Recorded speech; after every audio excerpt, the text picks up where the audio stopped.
What's going on, everybody? Welcome back. Thank you for checking out this episode of the Keep Klimbing podcast. Kind of piggybacking off of some previous conversations we had, taking a little pause on the pitch arsenal conversations we've started on the last couple of weeks. I got a new special guest here today, special for many different reasons to me, special to you all because he is very involved in some of the upper level pitching development with the Blue Jays, Toronto Blue Jays, obviously coming off a very successful season, for them. So really excited to have Ricky Meinhold in today with me. He's moving back to Springfield. He's in a pool house, he says. So forgive his, no, I'm just kidding. Really excited to have you in, Rick. I appreciate the time. And why don't you just maybe start with a little, background, some of the places that you've been, baseball, and, what kind of, some of the road that, led you here to the Blue Jays position that you're in now. Yeah, appreciate it, Brett. Obviously, this is special for me too, with you, and then this with P3 and the affiliation with that as well. So, thanks for having me. Yeah, so my journey's pretty. It's been interesting, but it's been a beautiful journey in a lot of ways. From my playing career to getting into this, and again, like, been doing it for 15 years. And if you had asked me 15 years ago if this is what I was doing for my career, I don't think I would have had this answer. But I'm extremely fortunate, grateful, blessed, all of that to be doing this. So yeah, very short minor league pitching career after I played baseball and basketball at Division II school here in Springfield, Drury University. Um, got my first off the field job as a Division II pitching coach at a school called Coker College. Now it's called Coker University, in Hartsville, South Carolina. It's about the size. It's very small, very very small town. And that phone call came out of nowhere. I was sitting on a mower and in St. Louis because I just got released and I was trying to figure out what I wanted to do. I was going to go to med school, to be honest with you. And got a phone call and said, "Hey, I heard you got released." And I was like, "Man, word travels fast." This is back when social media wasn't that cool. Yeah, right. Um, and it was the dean of the business school from where I went to college at Drury. He was the president at the school, and they needed a pitching coach. I hadn't coached but summer team for like a couple months. Like, I didn't know that this was going to be my journey. But he's like, "I have $5,000 for you if you want to come." And I was like, "Sure, let's do it." Well, that jump started the last 15, 13, 14 years career, and doing what I'm doing now. But was there. We had a very marginal team at the Division II level. We ended up in 2 years getting to the national championship at Division II in Cary, North Carolina, losing to University of Tampa, who's still doing it to this day. Yeah. Unbelievable program. And I got an email slash phone call that kind of changed the course in my second year at Coker, asking me if I wanted to be a minor league pitching coach for the St. Louis Cardinals. And there was like a caveat we have fourth coaches now in the minor leagues. It was like the first rendition of a fourth coach. And it was like coaching, but then like scouting. And it's just a really, really unique scenario. And ended up applying for that, which was kind of a big statement because I just got promoted at Coker and I thought I was going to go the college AD route. Mm. Obviously young and had no idea what I was doing. So trying to be grateful for where my feet were at, but also opportunities came and I kind of listened to them and applied. Ended up getting the job at the Cardinals, worked for them for parts of 7 years. Did a lot of different things from minor league pitching coach, scouting, uh, like player development analyst, like so many different little things. I had one title, but I was fortunate enough Yeah. that they threw me in the fire to Mhm. so many different things. Traveled to Japan, traveled to Latin America, did so many cool things that got me around a lot of cool people, got me to learn a lot of great things.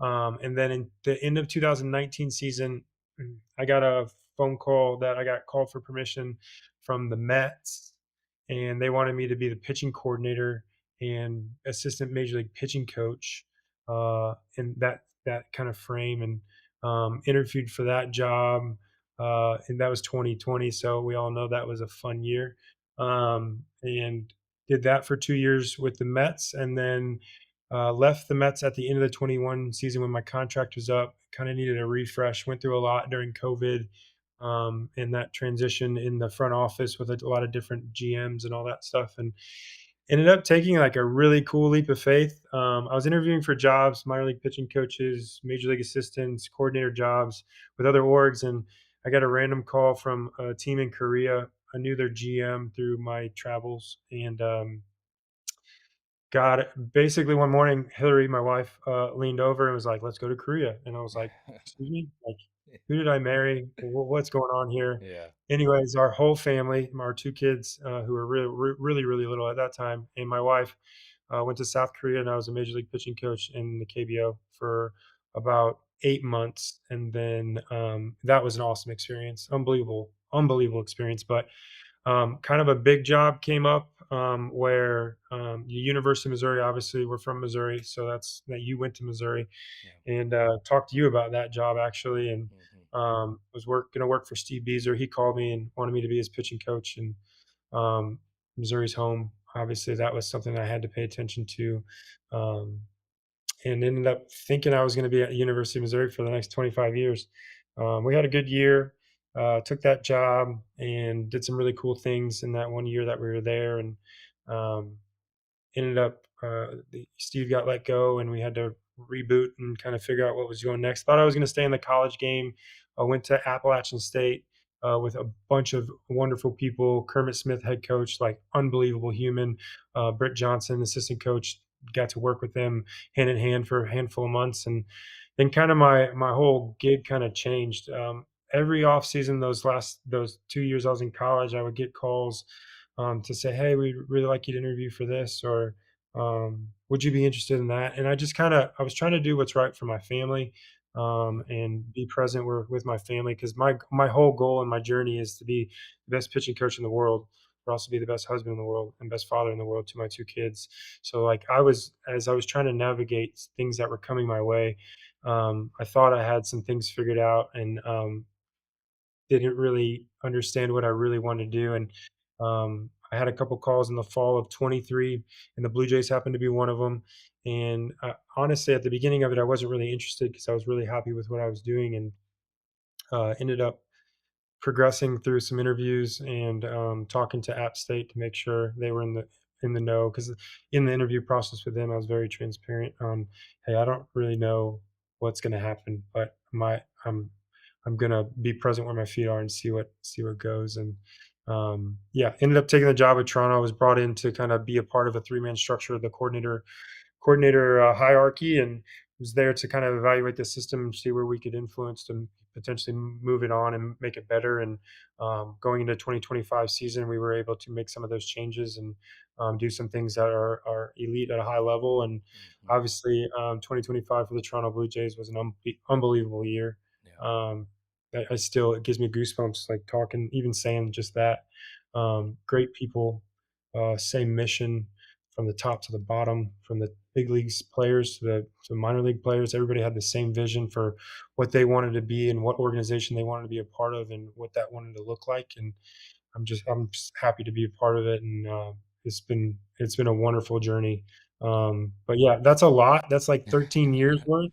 We didn't even talk Um, about Team USA. We didn't oh yeah, yeah, you had a I mean, to me, what stands out is, like, it's just been such a winding kinda road, like, back and forth, and to be honest with you, like, I think that's what a lot of people, don't understand about pursuing, upper level coaching is that yeah, that's what it is, that's what it is, and there's a lot of, opportunities that kinda seemingly come up out of nowhere at times, like, that you may not even have been thinking of or pursuing on your own, but then they kind of get thrusted into your lap and obviously really good opportunities like that too, where it's like, man, yeah, what type of impact can this make on me, as a person and the course of my career for sure.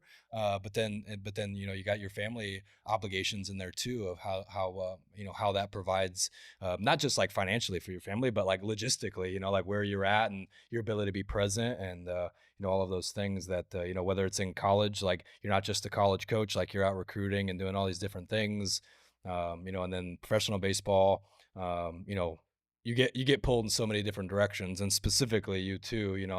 I've been in tune with your story for a long time too, and knowing, having your hands in so many like different things essentially, like with inside your organizations, but like good for them too because they recognize your skill set and that your ability to kind of do a couple different things from a scouting standpoint, from a system development standpoint, from a, actual implementation, like your experience like through the game and how well you can speak to players. Like, I think any organization that did have somebody like you would be foolish for not, trying to pursue all of those avenues with you. But yeah, that's the biggest thing that stands out to me, you know, obviously being close with your story, but you know, outside looking in also too, and a lot of those steps, but just like how winding it seemed, and kind of pinballed you around maybe a little bit.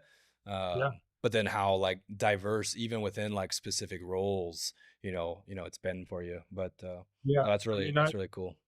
that's the cool thing about it. It's like a lot of people, not in just in baseball, but in life, they want the stability is a big thing, and don't get me wrong, that's a huge thing for my family and my life as well. But like sometimes when somebody says like take a risk, you take a risk, and like I'm risk averse in my nature, but at the end of Yeah, the day, like opportunities don't come often, and like you got to realize like there's a time where you need to take risks and you need to see what you want to do and all those things, and that's okay. You need to, my biggest thing, and I've said this to a lot of people recently because of what my position does and my leadership in that position is like you got to run your own race, man. Like you got to yeah, run your own race, and I think that's something for me that like I've been fortunate enough to be able to run my own race and be okay with that. Like I'm not trying to shorthand anything in my journey. But like I take it for what it is. My feet are firmly planted where they are.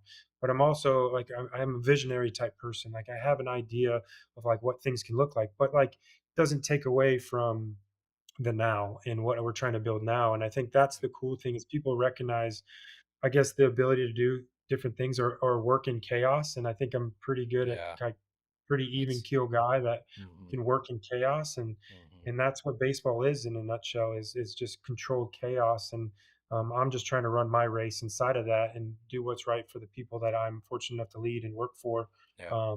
as best I can. Yeah, no, that's great. Yeah, so you kind of touched on it a little bit too. This season to your average baseball fan is very obvious that was uber successful for the Toronto Blue Jays. I want to kind of talk about it a little bit, like through your perspective. Recap some of that season for you within your role, kind of how you felt like things went. Obviously, it kind of landed you in the World Series and getting to share some of that experience there too. Like, talk a little bit about that season, basically how this kind of unfolded, like all the way back from spring training. There's just some context of for somebody that might be listening on like what all goes into a team and an organization ultimately getting to the World Series and being on the cusp of being a World Series champion like that, all the way down to electric World Series, all the way down to a Game 7. Just maybe give some context to a listener and just recap that season from your point of view. Yeah, that's a really good question. I mean, special, right? 100% special, but it doesn't just happen overnight. I think from my point of view and my perspective of where my feet are in my job, this didn't just happen in spring training. This happened the day after the season ended in 2024. From our leadership up top in the major leagues, all the way trickling all the way down, we had to look under the hood a little bit and recognize some things that were missing. And from a culture establishment to our process to our philosophies, all those things, just question some things because we had good players in our organization, but something wasn't right. And I think kudos to our leadership, kudos to our major league staff for recognizing that they just weren't content being okay. They wanted to be great, and we knew we weren't going to completely flip the roster. We were going to have the same, pretty much the same foundation to our roster. We just needed to do some things, like look at things a little differently to see where we could make some adjustments. And like I said earlier, with the Blue Jays, like we made some changes in the pitching development side of things that were going to like propel us forward to 2025, and we felt really good about that in October. But that doesn't mean a dang thing in October Mhm. if in May or June, July or August, like Yeah. it didn't show up. So we had some really good conversations, and then fast forward to spring training, those conversations went into some reality of like what they wanted to do in major league camp, what we wanted to be about as an organization throughout the top to the bottom of the minor leagues. And I think that we just had some good self reflection of like what good actually looks like from a leadership standpoint, from on the field standpoint, from a culture standpoint. And we just went, we all tied together arm to arm, and we just tried to do our parts and our roles to maximize our spot where we're at. And I think it showed up in spring training. Like the vibes were like unbelievably high. Like we were just one of the worst teams in the AL, and 2024, and we get a couple pieces that are pretty substantial pieces, but like you still got to play the game. It's 162. You got to show up. You got to do all the things, and we still had the same minor league guys, right? Like they didn't change. They were the same guys. What were we going to do to get them better, to have a better onset to 2025? And Mhm. I mean, the vibes were high, and we won the grapefruit ball or whatever they call it in the spring training, where you're the best record in spring training. Like nobody talks about that because it really doesn't matter, but like that still is a reflection of Yeah.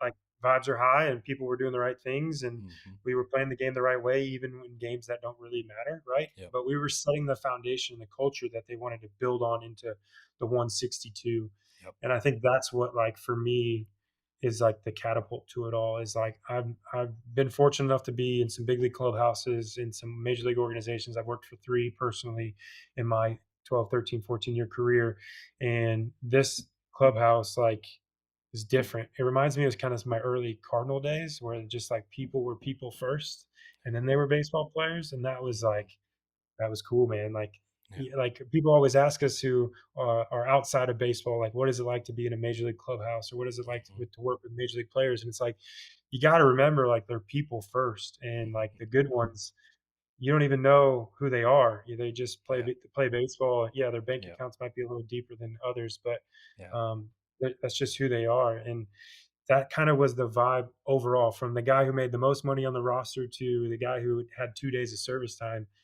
They felt there was inclusion, there was people together, there was just a message that was consistent, and it literally showed up every day. Even when we got off to a slow start in the early part of the year, there was no panic button, there was no like, oh, freak out, the front office is going to have to make multiple moves to get this team back on track. It was just like, no, hang with us, it's going to take a minute, but this is a good team, and we're going to play together, and we're going to us in the minor leagues are going to supply the extra bodies that are needed throughout a season to help a team go. And that showed up in like unbelievable space, Yeah. like from the hitting side of things with position players coming up from the minor leagues doing some really cool things, to us on the pitching side supplementing some things that were needed in the bullpen, then into the starting rotation. Like it just, the stars kind of align. But Yeah. when I say it like stars kind of align, like there's a process to that, and that Yeah. started in the previous October. And so from my vantage point, it was just an unbelievable cool scenario to watch kind of build. And like you could see it. And I was just trying to do my part in my role as the pitching coordinator, to lead the people I'm fortunate enough to lead, and lock arms with the people I work alongside with and be partner with, Mhm. to do what they're asking us to do. Like I was brought in here to move it up, like to make our department something that people talk about and people Yeah. recognize as being a high Yeah. level. And A leader. I feel Yeah. like we've made steps to do that. Yeah. No, that's awesome. Yeah, and obviously kind of all comes to a culmination and what what people could see from the outside, your stars align comment there, I think it's really important for people to understand that the stars are able to align because of the months and years and whatever of preparation that go into those stars aligning, that it's Yeah. certainly not luck. It's definitely something that takes a long time to kind of establish. Culture is such a finicky thing that takes a long time to establish and a very short time to ruin, so that message being consistent is all extremely important. And from the outside looking in, the stars aligned certainly for the Blue Jays throughout the playoffs and into the World Series. Talk a little bit about like your personal experience, at the World Series, actually being like boots on the ground there, getting to, watch and observe, like, because you're watching that with a certain sense of emotion of like thankfulness to be there, that a lot of the stuff, but then obviously uber competitive. Everybody at that level is insanely competitive. Talk a little bit about like the emotion, just being able to be present in that environment, and then maybe some of the emotions afterwards, like kind of coming off of that kind of experience. What was going through your head, going through your heart at the time? Yeah, yeah. Man, great question. For me in my career, it was the first World Series that I've been a part of at that Wow.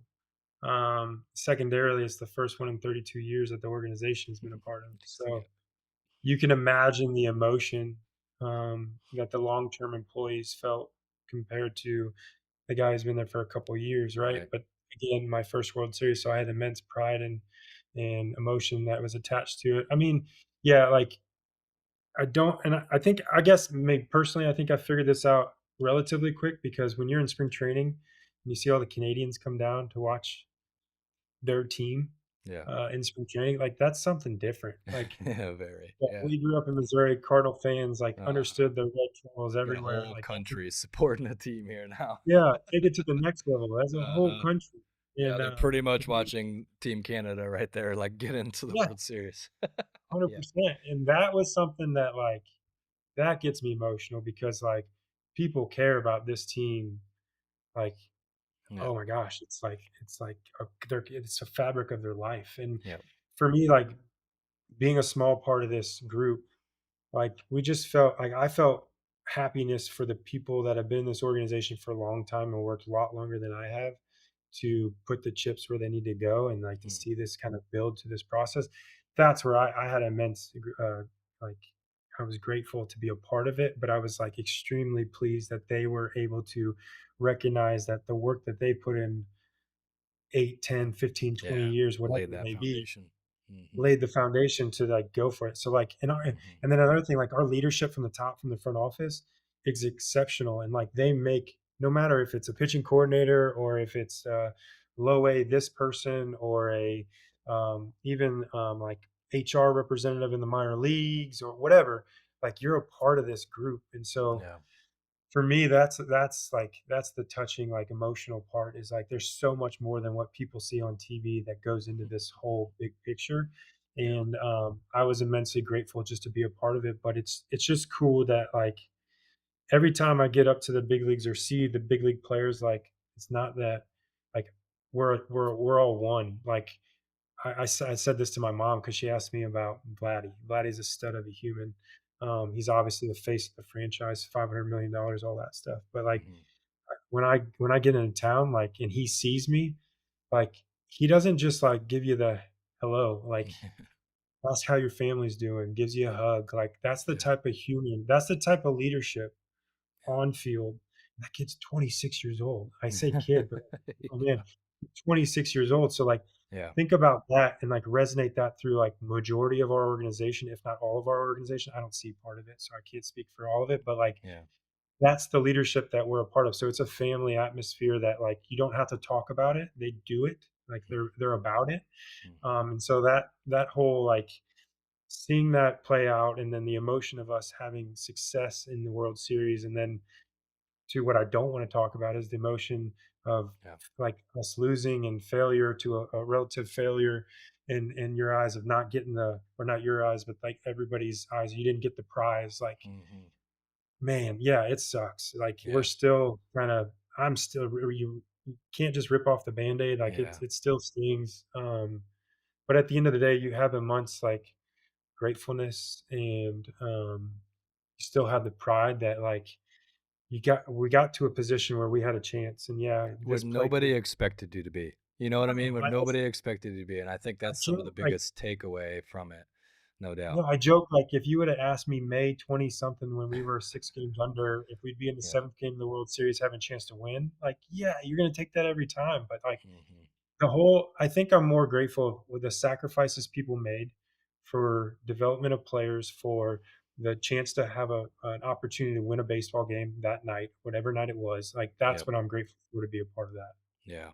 Yeah, no, that I'm sure that experience, like, especially with it being your first one, especially being um, not expected to be there by most of the people at the start of the season, and then, I mean, even just hearing now so much more of a tight knit community that truthfully, like those experiences like don't come to fruition like that without a community and culture like that. Like you don't go from being where they were to where you are without that first like happening. And I think there's so many people in the world, in the baseball world, really in the business world and everywhere that like tries to put their finger on that. That is such a hard thing to, build and sustain.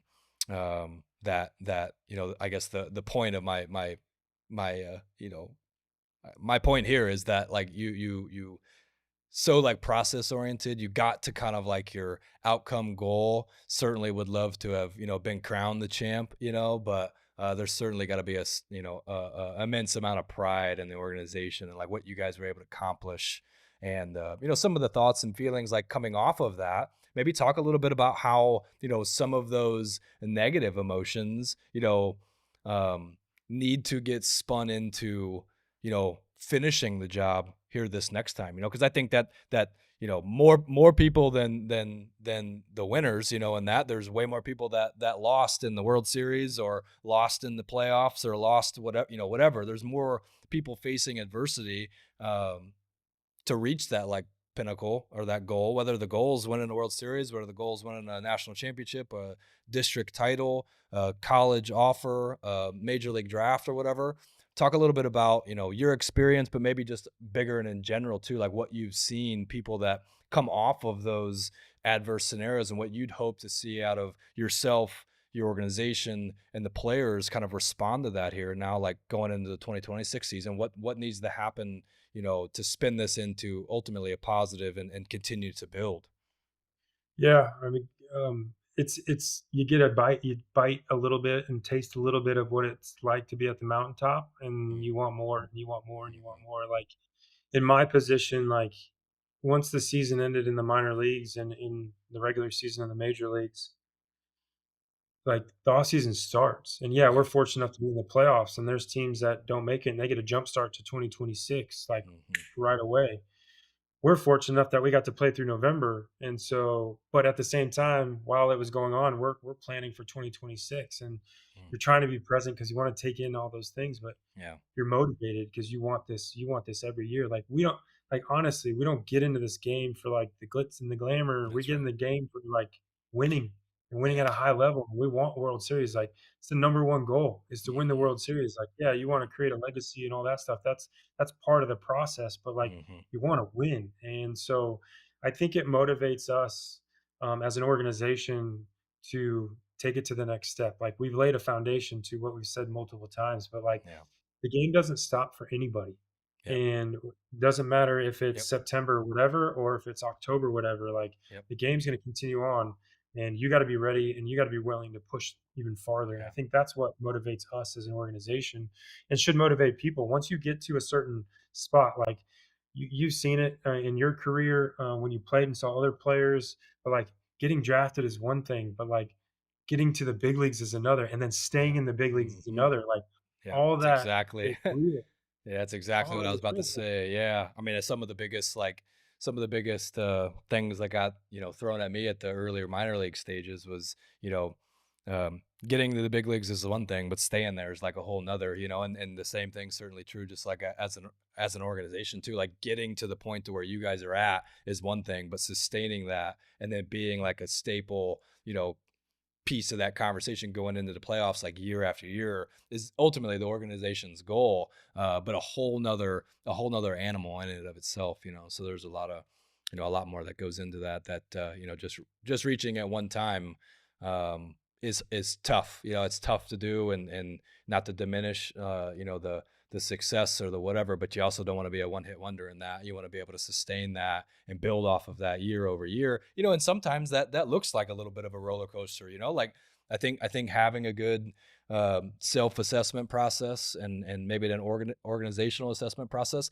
Ultimately, you guys know this. I'm saying this out loud for all the other viewers or players or coaches or people that might listen to it. Is that like you need to take that exact same sort of process and mentality that you took after 2024, a very, where's our gaps and what do we need to do to be better or sustain this type of success, and take the exact same sort of, and that's a lot, I talk a lot about on here on like, Nick Saban's and coaches of the world, and like how process oriented they are, that if you're too like outcome focused and you're happy and content with where you guys got to this year, that sustains, that success doesn't come, right? It's all about having a really good intentional process and being methodical and intentional all the way through that, day after day, week after week, month after month, regardless of what the outcome is. Even if you guys win game 7, you turn around and you say, okay, we have to do the exact same, you know, kind of self-assessment process, recognize our gaps, fill those voids, and continue to sustain that culture ongoing through, which is extremely challenging.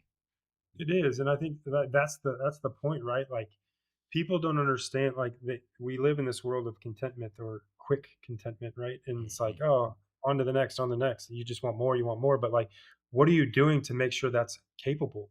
What are Yep. you doing to hold Yeah. yourself accountable Well, and then hold yeah, I mean, other even people? all the way, yeah, all the way down to the individual player there too. Like if your goal's to throw 90 and you get there and then like, well, what's next out of that? I think you have to have a really good self-assessment process of like where you're at, how you got there, but then also this bigger understanding of like, well, what's my goal and then what's going to get me there, and like those goals as you continue to achieve, if you're a high achiever like you, like the Blue Jays organization is, like all of the players that you'd hope to, cross paths with, is that like you want to have some like long-term goals for sure, but then we got to have like little short-term goals that ultimately kind of lead us and stair step us all the way to that, and then even then you reach like something like a World Series, reach like a big picture long-term goal, like where's it go from there? Where's it go from there? And that's where some of that contentment kind of sets in and could kind of change the course of, people's processes or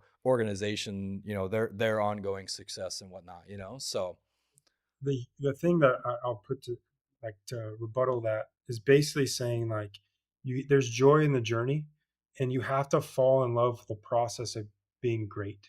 yeah. And like the wins and losses, cool, those are fleeting at times, right? Hmm. Like Nick Saban, that you brought up Nick Saban, they Lane Kiffin brought this up, I don't know, many, many, many times, but like they won the national championship, and the next morning they had a staff meeting at 7:30 in the morning. Like, that's, like, unbelievable greatness, right? But, like, Yeah. that's the thing is, like, if you're living and dying on the wins and losses or the milestones, the hitting the 90 or whatever, and you Yep. don't have, like, a secondary plan, then another one and another one, like, you're just gonna be like, "Okay, now what? Okay, Yep. now what?" Right? And then you're gonna get passed because Yep. everybody else has put it up, like, step by step by step, to your point of, like, hitting a velo Amen. goal. Cool. Yep. Like, Yep. you hit a velo goal, but what are you gonna do with it? Like, where, Mhm. like, you have to have a foundation of certain things, right? But then you're Yep. gonna have to fine tune X, Y, and Z. And Yep. what does that look like for you? Yep. Like, because like you and I ran different races when we were like as a kid. Like, I'm a little older than you. You stayed in Missouri your whole life. I moved 50 times when I was a kid. Like, change was normal to me. Like, everybody has environments that are different. And like, how can you maximize your potential in the environment that you have, or have the ability to change the environment to make sure you are on a path for success for the long Mhm. term, as well as fighting those fights to get to the short term goals as well. So yeah, like, Yep. the worst thing in the world right now is that entitlement piece of things. Like, I am I come from a generation that's still like blue collar, like we're gonna get after it every single day. And I try to raise my kids that way, but I also try to share that with the people I'm fortunate enough to be around. Like, you gotta bring the lunch pail to work every day, and you gotta be that Yep. kind of guy. No matter if you're a player and you're chasing a goal on field, or you're a coach and you're helping a player get to that next step, you got to be able to put the work in and then hold yourself accountable to a standard that is going to allow you to get to those certain benchmarks or whatever. Because if you don't hold yourself to that accountability standard, then you're kind of just pissing in the wind, to be honest with you. Yeah. Like, you're just hoping and praying, and you don't really get success out of hoping and praying Yeah. as much as actually doing the work. Yeah, we've talked about this a ton, like that those like outcome goals or like those benchmark kind of spots you get to, like the goal should be, and the goal for like Nick Saban in your analogy, and the goal for the Toronto Blue Jays and you as an individual, certainly, me as an individual, certainly, the goal's got to be sustained success. If you're too fixated on that one benchmark goal, once you get to that, then and you have no real vision for what it looks like with what I'm going to do after that, that's where everybody kind of stops the pursuit, or the contentment kind of sets in your heart, and you get more passive, or people pass you up, kind of like what you're talking about. I think the goal, for everybody listening to this, like if you want to be a high achiever and you want to be the absolute best that you can be, the goal's got to be sustained success, whether that's as a coach and what you're pursuing now, whether that's as a pitcher. That echoes all the way down into your process. I know certainly into our process. I have a lot of younger parents or players, especially too, coming in and just like you know hell bent on trying to gain as much velocity as they can. And with no other care or concern in the world. And man, that's so fleeting, like that's so fleeting, because we're going to get to that goal. Like, honestly, you put the work in, like you're going to get to that goal, but then what are we going to do with it? How's that actually going to produce success for you to help you get to your, actual on field goals? It's certainly a piece to the puzzle, no doubt. It's certainly a big piece in the evaluation process. Um, but if the goal isn't sustained success, long-term success, longevity, then as soon as you reach that like benchmark, you're either going to be kind of like, well, okay, like looking around, like, what do I do now? I've accomplished that already. That any type of like high achiever that ultimately played in those games or had a part in those games, coached in those games, their goal 100% without a doubt is sustained long-term success.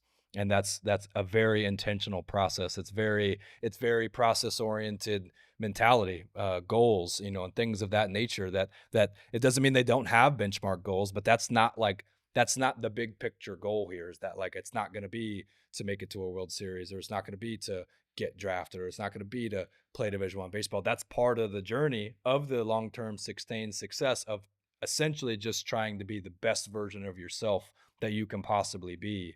And anybody that's in a high achieving elite category, like that's what they're pursuing, and it's no secret once you've been around it for a little while. So let's And here's let's go ahead. the other secret is you don't do it alone. Yeah. You have people Amen. together, and there's people with you that are along in your walk, and it's like the whole cliche. It takes a village. It Yeah. does. Like Yeah. I'm not sitting here talking to you about working for who I've worked for or Yeah. having the Amen. success without people, yourself No doubt. included, in my life that have impacted myself, Hmm. playing, coaching, Yeah. scouting, whatever Yeah. leadership. Like And well, what better of a circumstance to be in too than a professional organization that just came off a World Series, that like that it is so obvious that it takes so many people with two hands on the rope pulling in the exact same direction to even get into that conversation, let alone be, as close as the ultimate goal like is, to even be in that conversation, and that's certainly true of a World Series. That's true of any type of on-field success. That's true in business life. That's true in family life. That's true everywhere, absolutely. Amen. I love that. Let's uh let's talk a little bit like more specifics and your role with the Blue yep, Jays. Talk a little bit about you shared like your title earlier. Talk a little bit about that role. What life looks like for you inside of that role. Maybe some of the uniqueness that that's in that role that your normal baseball fan hearing, oh, he's a pitch coordinator with the Blue Jays, would have no idea about. yeah, good. So the pitching coordinator title has kind of evolved over the years. Like if you had asked this question to somebody who had my title 15 years ago, it probably looks a little different than it does now.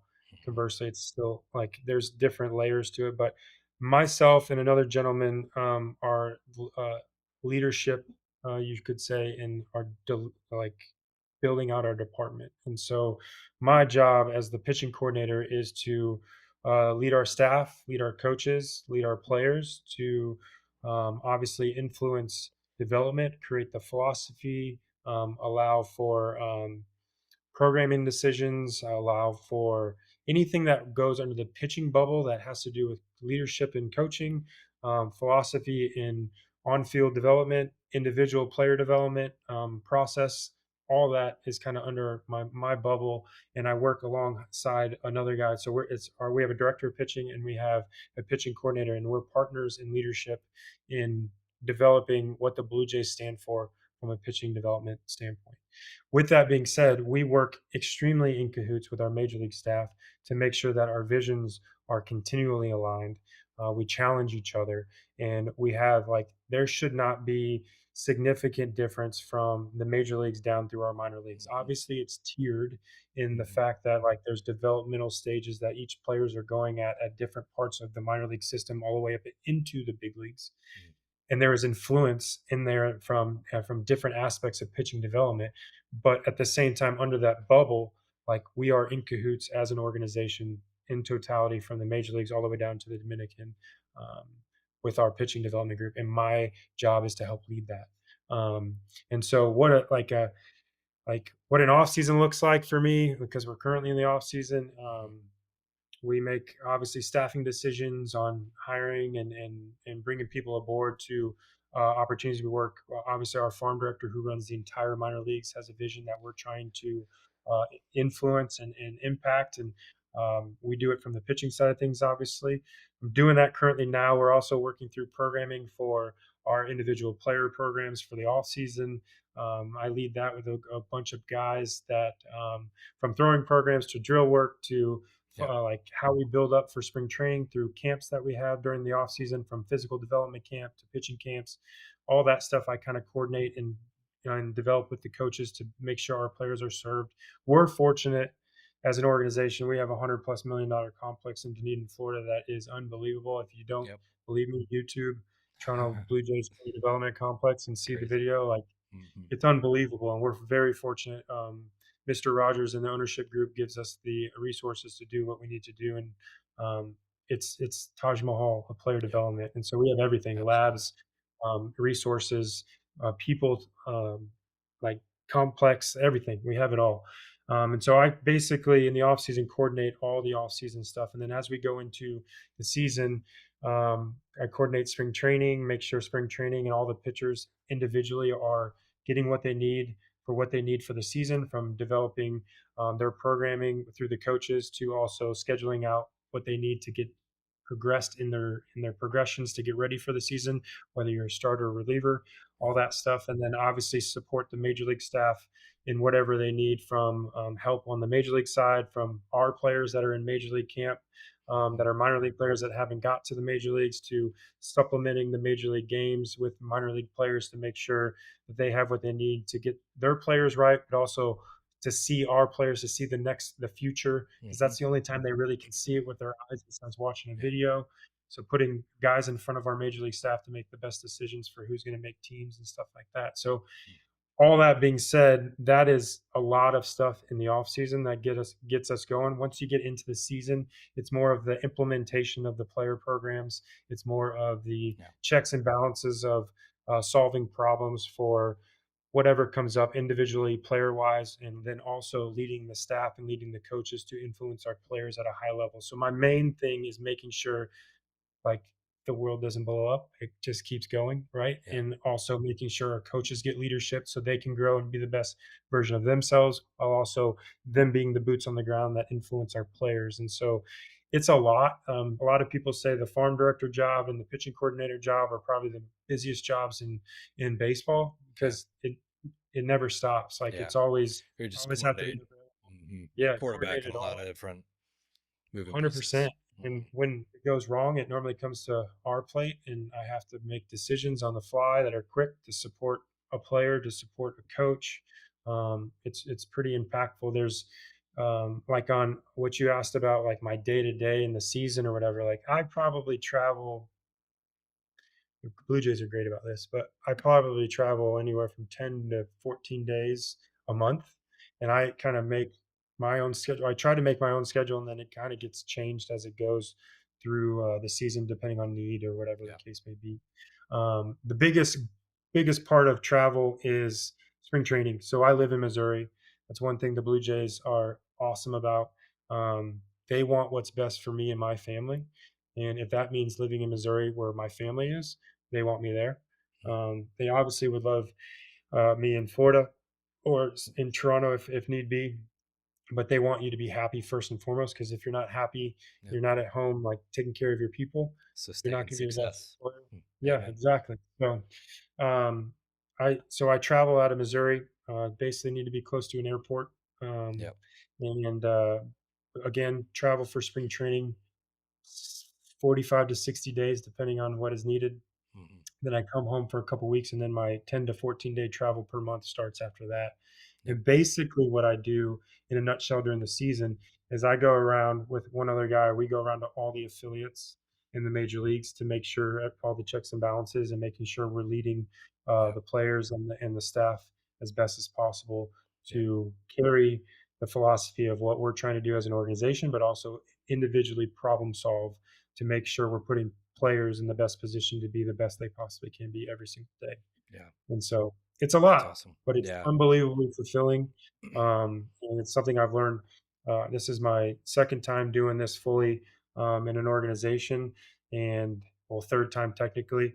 And I've learned so much in like my first year compared to now doing this, Mhm. like totally different, Yeah, and I'm very comfortable and confident, but I learn something new every single year that a player teaches me, a coach teaches me, a front office member teaches me that helps steer kind of the way we do things, and it's yeah. really impactful work, and I'm very, very grateful for, the opportunity to lead and opportunity to do this with this Mhm. organization. Yeah, that's awesome. Now you guys in that role, you definitely get quarterback and a lot of different things, a lot of moving pieces. The affiliates are all kind of spread out, but keeping that um, core philosophy and culture like intact as people spread out and like geographically, that just gets so much harder communication. That's why long distance relationships are so tough. Like that all of that stuff.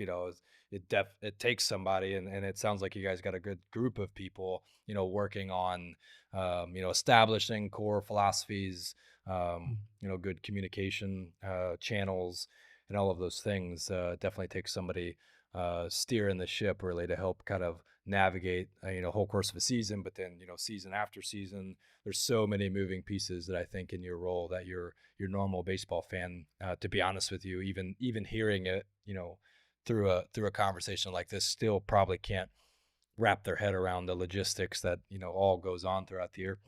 And I would totally echo the thought, like the pitching coordinator role, just like from the player's perspective, having never been in your shoes, and no idea either like really what you go through on a day-to-day basis, and the amount of different conversations. Like I have my own kind of like setup and structure like that with all of our new different satellites and schools and stuff. I would bet you there's some similarities like within there. There's just so many different people. Like we've got guys right now down in Charlotte doing assessments. Everybody will be doing their training this afternoon or this morning at the different satellite facility and locations, and coming from our headquarters. There's so many different moving pieces, and there's so many questions that come up on a day-to-day basis. There's a lot of different things kind of going on, and having first and foremost like a really clear vision, having something that is efficient communication, hiring really really good people that you trust on a day-to-day to implement all that, ultimately is what helps any business or anything scale. Is that it always comes down to those people and their core characteristic traits. That's it's a really really I don't know, like wide net that someone's got a quarterback, and sounds like you guys got a really good team working on doing all that. How about as far as like data collection is concerned, assessment processes? You spoke down, about the labs and tools down at Dunedin. I know from conversations with you, you guys got a ton of different resources at all of your different affiliates. Talk a little bit about that system, and some as much as you can share of the behind the curtains of like what that system looks like, and what you've helped put in place, maybe what they had in place like before you got there too. But bigger picture thought or question here is like how some of those like data collection and assessment categories help guide those development decisions for you. That's obviously like what we spend a lot of time doing for a lot of different colleges and players at Premier. And for you guys, I know that's a really big piece of your process, and trying to be as objective as you can with the resources that you have, without losing sight of what it feels like, and what's going through the player's brain, on the experience, and boots on the ground and dirt and the cleats, when it comes down to actually implementing some of those changes. What's that overall system look like for you guys? Yeah, good question. We're obviously, like I said, very fortunate that we're in an organization that maximizes the resources that we can have in this game, and we're continually pushing that on a day-to-day basis on trying to be better in that area. When new things come out, vetting that, making sure it could be applicable to a process that we have, or maybe we could add to our process to make it actionable for utilizing a piece of tech or a Yep. different data stream. Yeah, like I think you said it well. Like we are founded in objective reasoning, and I think that is something that leads conversations. And we come at it from all ends. We have a very holistic approach, from our assessments from in the weight room to our PTs, ATs, making sure that is first and foremost on our list, and then that kind of partakes into the baseball side of things of like how that shows up on the field, and then what we have a vision for through some objective reasoning that we can take from ball flight to obviously biomechanical and different ideas. And um, I won't get too far in the weeds on kind of like the assessment exact on what we do because every team is different, but we utilize the resources that are very, I guess people know what the resources we probably have from force plate mounds to Hawkeye systems to obviously TrackMans everywhere, ball Mhm. flight characteristic pieces. Like there's a piece of that. I think they had that. Well, to your question or comment before, yeah, they had that before I got here. It's just more of like how you strategically utilize that in a process and how we can maximize that. I think we Mhm. flipped the script from 2024 to 2025 from the big leagues on down, not just in the pitching department, but how the objective measures can lead into actual on-field performance and what that Mhm. process looks like. And I think we looked under the hood and really evaluated how that um, how that gets to players, what like the conduits to players from coaches to players, like what that looks like. And I think we did a really good job of meeting players where they're at, but also challenging them forward in some objective ways. But you said it really, really well. Where we are again, we're founded in objective reasonings, but there's still dirt and there's still cleats and there's still clay and there's still feel and there's still Yep. emotions and there's still things that this game is absolutely built on. And I think we do a fantastic job of meshing the two together. I've always been like, when I first got into like coaching and pitching development and getting into leadership positions in major league organizations, people branded me as like extremely progressive. And it was kind of funny to me because like you get into a room with me and I'm like a baseball guy to like Yeah. the nth degree. And so like the heartbeat of the game and understanding strategy and all that stuff, we've used information for years. We just have different layers of it and different processes that have changed. And I think that's the cool thing is like, yeah, I might be labeled as a progressive. Maybe I'm labeled as old school now because I'm getting older. I don't know. Yeah. But like you want to take relevant information and maximize it and do it in a way that players can accept it and then Yeah. actionably do something with. And I think Amen. over the years in the past, let's say 8, 10, 12 years, teams have tried to figure that out in many different forms and ways. And I think for us, we do a really good job of blending it together and delivering it communicatively with our players, with our coaches, for them to not get overwhelmed, but also Mhm. get better every single Yep. day. And that's something we pride ourselves on because, like, you've probably had other people on here that work for other organizations and they say they're the best of this or they're the best of that. I'm not going to bill us saying we're the best of this or we're the best of that, but we're actively trying to be the best at getting information to the players so it can be actionable to their Yep. development where their feet Yep. are. Whether Amen. you're a 16-year-old Dominican guy, you are an 18-year-old high school player from America, or you've got 7 years in the big leagues, or you've won two Cy Youngs. Like we're Yep. trying to meet those people where Amen. they're at, where their feet are, and I Yep. think that's something that is challenging. Yep. But with the resources that we have, it allows us to be thoughtful and clear Yeah. to what our message is individually. Yeah, well, I love that. I think the action items, the actionable, turning the data into action for them is always the sweet spot. I tell our guys all the time, like you can, as a coach, you can be an A plus, you can have A plus information with C plus communication or delivery, to the player, and you're still only getting C plus across the board. You can And have if I'm being C, honest, if I'm being honest, like that's the norm. Is like yeah, they haven't 100%. figured out that like, the Yep, transition to the player the is delivery. probably the important Yep, part, amen. right? Hmm. Like that has to like organizations, not just in pro baseball, but in college baseball, in high school baseball, and Hmm. amateur land. Like that's the ticket. It's Yep, not about how smart you are yep, or amen. what piece of information. I mean, it's the same is true on the opposite side too. You can have C plus information and you can have A plus communication skills, and you're still only getting C plus across the board, to the Sure. player.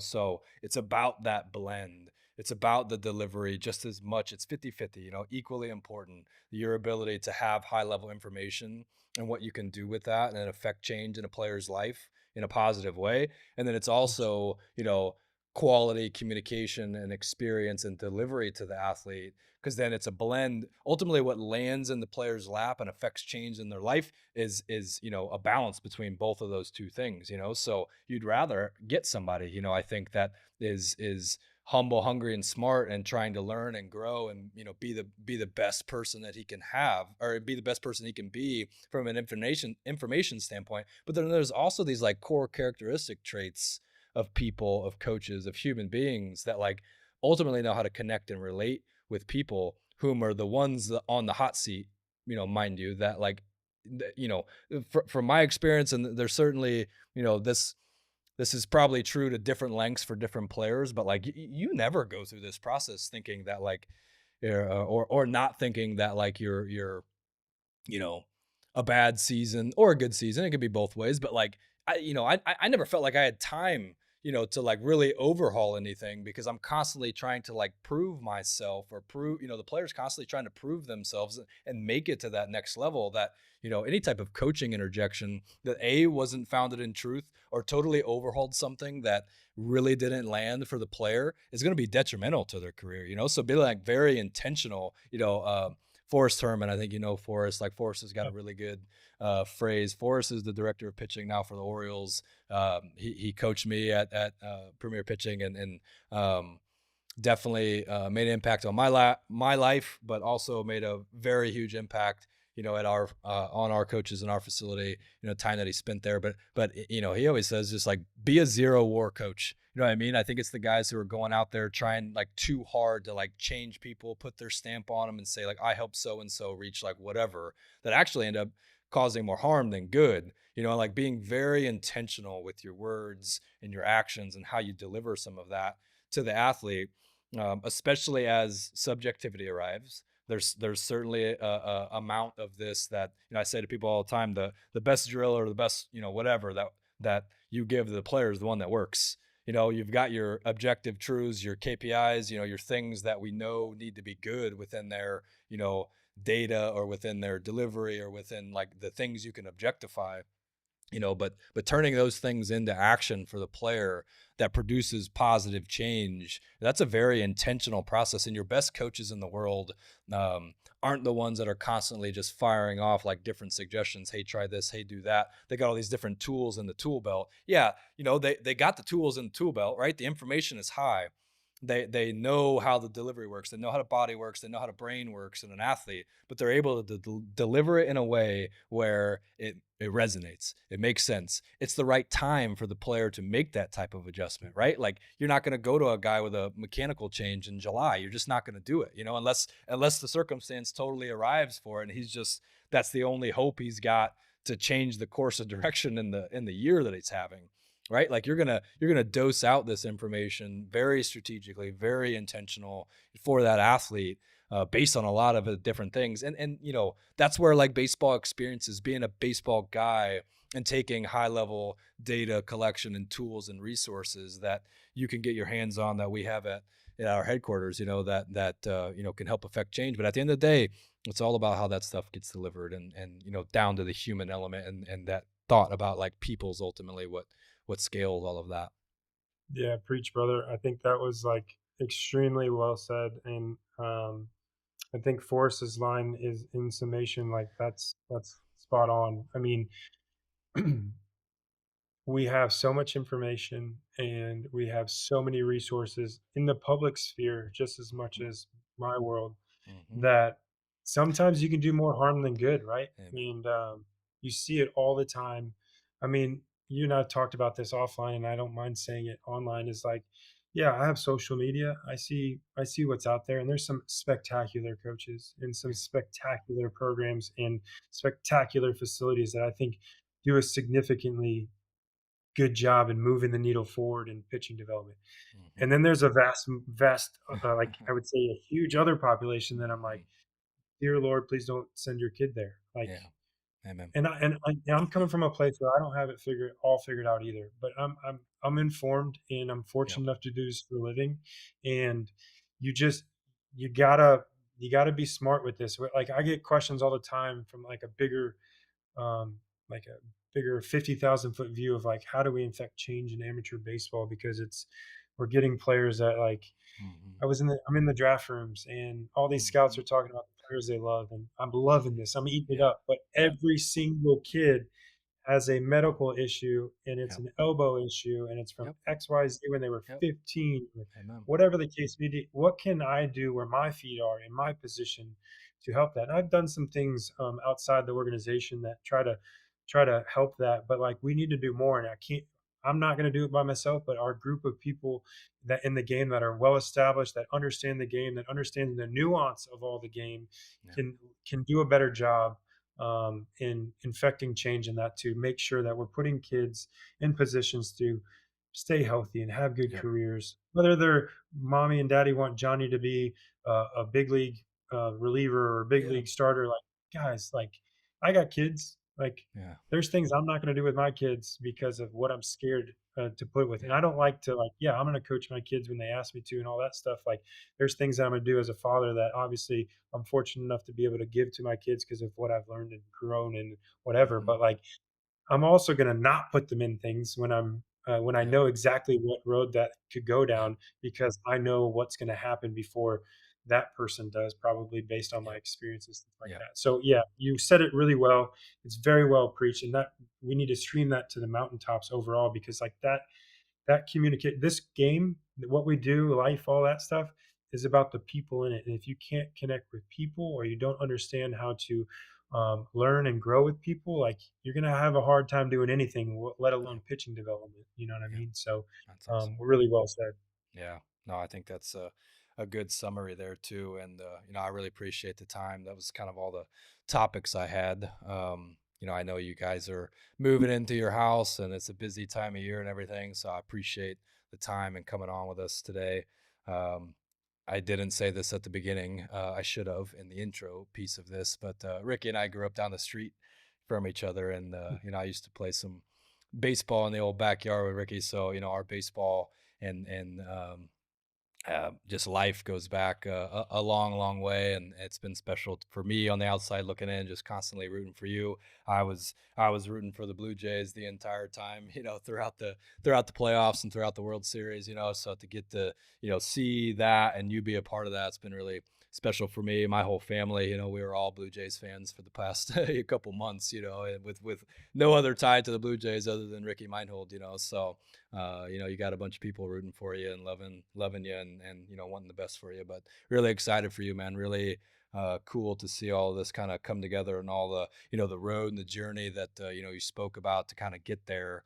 And then ultimately to kind of see what you do, and you take it from there. Like we're still relatively young in this game, in the playing years. I tell people all the time, they're like, "Oh, well, how old are you?" And I'm like, "Well, I'm about to turn 33." I guess I'm not old in life years, but I'm old in baseball years. So got a whole lot more ahead of you there. Really excited to continue to follow along with your story, and appreciate you coming on and taking some time to kind of talk about some of these things, some of the things that like behind the curtain, behind closed doors. Like just trying to give some better perspective to people on what it's like, the human element behind what is going on at some of those upper levels, and the truth behind all of that. My our off air conversations about the social media and the things that you spoke about there. Like there's so much out there, there's so much information out there. I tell people all the time, like I remember being a younger kid and being like searching on the internet and asking people, be like, hey man, just like give me a baseball program. Like I'm dying to do something like to get better. Like 15 years ago it was hard to find anything like that. Now you can go on Google or YouTube or whatever and type in anything that you want, and you're going to get 100 different people and opinions. We're in such a day and age now where younger players and parents of younger players have to have a really good filter, to work through some of that information and try to find trusted sources, to kind of steer and navigate through that entire process through, training, through showcases, through teams that play for, through that whole college and recruiting landscape. And then, then on through professional baseball there too, that, you know, fortunately, unfortunately, like there's good side to it and bad side to it, but it certainly challenges us as a society, if you will, to filter some of that information I had a good coach a long time ago tell me like all information isn't good information. And I think understanding what you're consuming and not just like drinking the Kool-Aid because it comes from some guy with a bunch of social media followers is extremely important in today's day and age. Um, Finding as many things as you can with objective data and truth and research behind it. That's certainly what we try to do in all of our presenting of all of our data and player plans for all of our players. And something that be really impactful in the individual player's life and journey. So really appreciate the time, man. Really appreciate you coming on, sharing some of your wisdom. You certainly got a wealth of baseball knowledge there, and look forward to keep following your journey and the Blue Jays' ongoing success. Thanks, man. Love you. Love your family. Appreciate being on here, having me on here. And I think what we've talked about is something for the world baseball world to understand is there's a lot that goes into the big picture of professional baseball that I hope shared a light on that, and then secondarily into your sphere in the private sector. I think there's a lot of good. There is a lot of good. You just gotta, to your point, filter and find what you personally need and what's best for you. And if you need people to bounce ideas off of, just make sure your circle is tight and it's the right people, because there's going to be people influencing for the wrong reasons, and you just got to make sure you lean into that and understand that this is your career and you need to run your own race. And I think at the end of the day, there's a lot of people that would do that at a really, really high level for you. Yeah. And yeah, I'm biased, but I think Brett and his group do a fantastic job. But yeah, again, thanks for having me. I love you and love your family. And Yeah. yeah, we'll keep Awesome, this man. going. Heck yeah. No, I appreciate it. Thank you guys for checking out this episode. If anything comes up, thoughts or questions you got, feel free to drop them in the comment section below. Smash the subscribe button, and we'll see you next time.